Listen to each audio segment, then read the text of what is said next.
David and I are both with Pelekenesis Press, which is a really pretty new press, about 5 years now, maybe 4 or 5 years, in Claremont, California, down south. Mark Gibbons is the publisher. I can't say enough good things about him.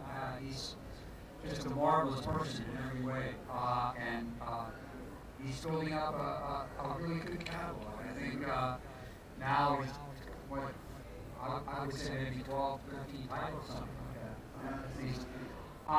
Both of us have books out with Pelekinesis this year. Mine is this book, Rain After Midnight, which is a collection of short fiction. And David's is Ultimate Resort. Yeah, and David published a novel before this with Mark and Pelekinesis, and I published one also. And his novel, mine's called Football. And his novel is called Pelekenesis, which came out that year in 2014, right? So 2013. Okay.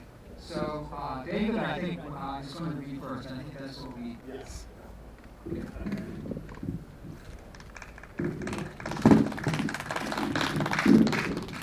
Yes. Thank you all. I'm going to try and do this standing up. Give us one of you to stand up. Yeah. It's always been a great one. Okay. So I'm not gonna try and set the scene here too much because I think it's just I'll just end up babbling incoherently and it won't. I don't think it'll help. So I'm just gonna dive right in. I will say I chose this bit because the subject matter involves books, and it seemed like apropos for the occasion. So, even in the middle of nowhere, Paco's disappearance left Avery with a shock and determination that still echoed in him. So far, there hadn't been much for him to be encouraged by on the hidden society front. They'd gone out of their way to search rail yards and train stations for signs of its existence, but it wasn't the sort of subject one easily brings up in the course of casual conversation. Avery did get word of two fairly reliable Paco sightings, one from a couple of hobos he talked to in Superstition Hills, and another from a truck stop cashier in the Sangre de Cristos. The cashier also said she saw someone who fit Mara's description. She looked very ill, she said. While Avery kept on his lookout, Aisha took pictures. Sometimes Avery entertained the probability that Mara was braiding a yarn in that bathroom along with her hair. But even if she made it up, he'd say, he knew she was telling him something true. Being on the run was good exercise, and beat the hell out of dissolving into his hometown. Aisha thought about Candy all the time, but out of consideration for Avery, she tried not to imagine her out here instead of him. She considered him a real friend by then. She also knew that he was a little confused about the nature of their relationship. Sometimes as compliments, he'd suddenly be blown away by her quiet capability, or her personal charm, or the smell of her hair, had timid little feelers on them. But on some level, he received and registered her signals because he never pushed it. Since the moment they met, they had encountered a remarkable succession of people together, many of whom had been peculiarly willing to share their stories. Avery started writing the encounters down on the backs of the photocopies, but they read like fossilized events, he said, so he decided he was better off letting the stories accrue and commingle in his head for a while, without him getting in the way. But he did maintain a list of the remarkable assortment of books, pamphlets, manuscripts, etc. they encountered, along with brief descriptions of their custodians. There was a hotel clerk in Globe who, before a single word was spoken, pulled what he swore was Hemingway's own heavily notated copy of Absalom, Absalom from the magazine rack right next to the front door, and the roadkill collector, also named Avery K., whom they happened upon while he was washing death smell from his flatbed thing at a rest stop outside of Silver City. He showed them a large duct-tape fortified pad of graph paper that he kept behind the driver's seat, every other page of which was crammed with wild diagrams and illustrations, bacterial microprint and bizarre script combinations that the man suspected just might be the key to his mother's 1985 coffee table edition of the Voynich manuscript, most likely decoded by himself during one particularly eye-opening ephedrine hayride back in the 90s, but that even he can't make head nor tail of no more. And Nancy, the octogenarian car hop at the Sonic Burger off the old Spanish Trail, who showed off a napkin soaked with word, splotchy same-ink autographs of S. Kubrick, T.R. Pynchon, and J.A. McCone that she claimed had been crumpled in her purse since 1964. And Joaquin, who not only claimed that he could recite El Ingenioso Hidalgo Don Quixote de la Mancha in its entirety in Navajo, that was at least partly true, but who also insisted on having been told the story by an old drifter who claimed that it originated with his own Native American ancestors and had been passed down orally for centuries before being stolen, locked in an empty chest marked Oro, stowed in the hold of the slave ship Madre de Dios, sailed across the Atlantic to Portugal, loaded onto a wine cart, walked to Spain, ingested by the Spanish imagination, and further distilled through the mind of Cervantes before returning to America as the quest for El Dorado. There was Dr. Border, whose outwardly tidy shotgun shack contained floor-to-ceiling shelves of manifestos, ranging from the celebrated to the wildly obscure, which he dreamed of one day synthesizing into a single one-stop online manifesto, though he was being kept busy enough for the time being with his more scope-limited My Manifesto website, Mix and Match, which had been getting some serious traffic lately. But it was Ceci who cast the largest shadow on those days. Echo, Ceci Liu was a semi-retired hedge fund manager. She was raised in a series of Hong Kong high-rises, each higher than the last, and had an Oxford education. Her current residence was a cluster of 9 squat stucco teepees off Route 40, near where the town of Tucumcari dissolves into the high plains.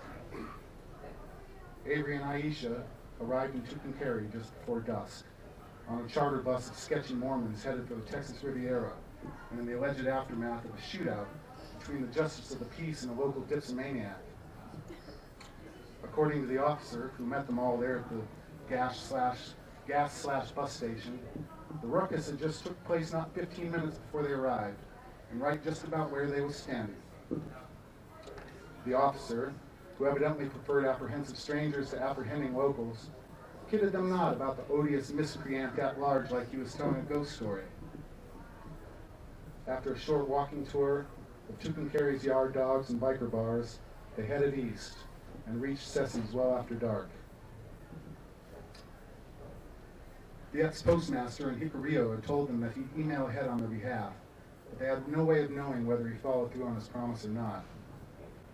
Half prepared to be chased back into town by a survivalist wild woman, they approached carefully. But the postmaster kept his word, and Ceci proved to be nothing if not welcoming.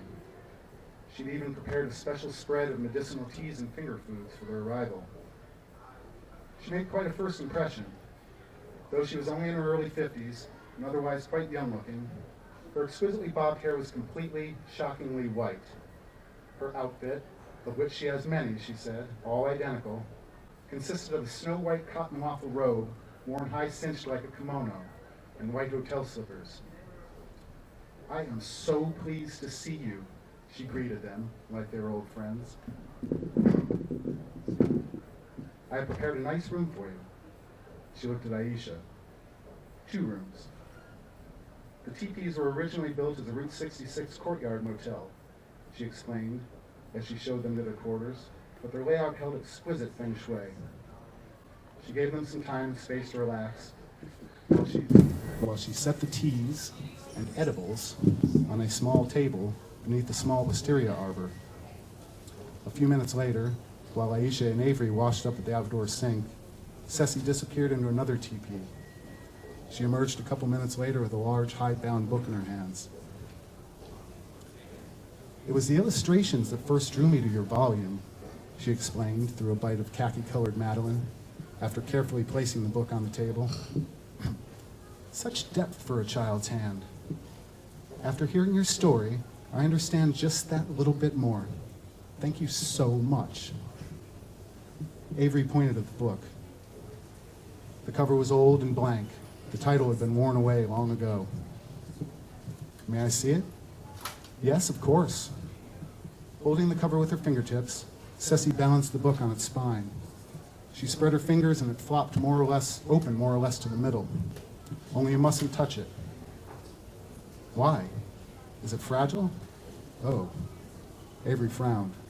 The book was written in Chinese. Your volume is waiting for you in your room. Whether you take it with you or leave it here is up to you. This is another volume, and another story entirely. It is ancient, but not fragile. I thought you might like to see it. If it's so sturdy, the Madeline buzz affecting an Aisha, an odd bluntness that came across almost as rudeness, though she hardly meant it that way, then why can't we touch it?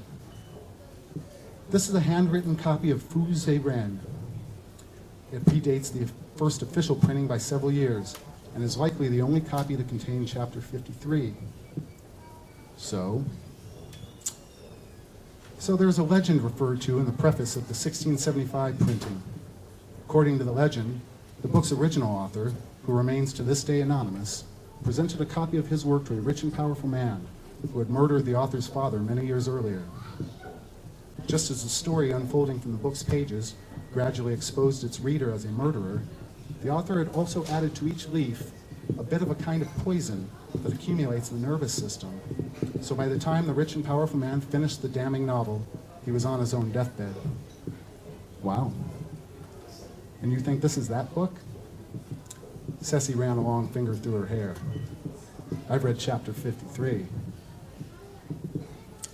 The next morning, while relaxing inside the mirror-paneled Eternity teepee, Aisha and Avery determined to find out what a real Mika Krizan might be worth. Using Ceci's laptop and Wi-Fi, they were not surprised to confirm really, that it was quite a bit more than $15,000. Avery reread the policy language in his bogus claim and noticed that some of it had been lifted directly from the attached umbrella policy belonging to a fraternal organization called the Knights of Khalifa, which is apparently the legal owner of the building. That policy was also handled by Sandy, who kept a copy of it in the bag with the money and the rest of the papers. There were some interesting details in those documents.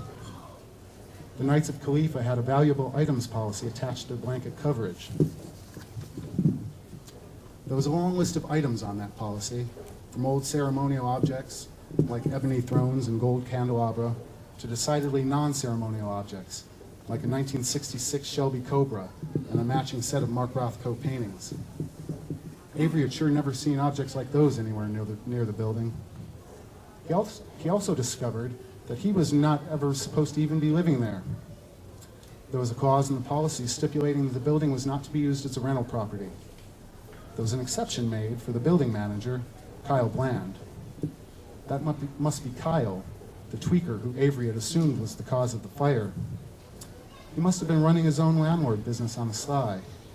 So that's why Avery paid his rent in cash. They did a quick Google search and learned that a Sandy Sandoval had recently been arrested in Arizona on unnamed charges. There was no mention of accomplices. They did a search of their own names and came up clean. Avery looked up fake Avery's bank account. The money was still there. They concluded that it would not only be stupid, but unjust of them to throw themselves at the mercy of Superior Life's leagues of attorneys. They would just be feeding themselves to the wolves.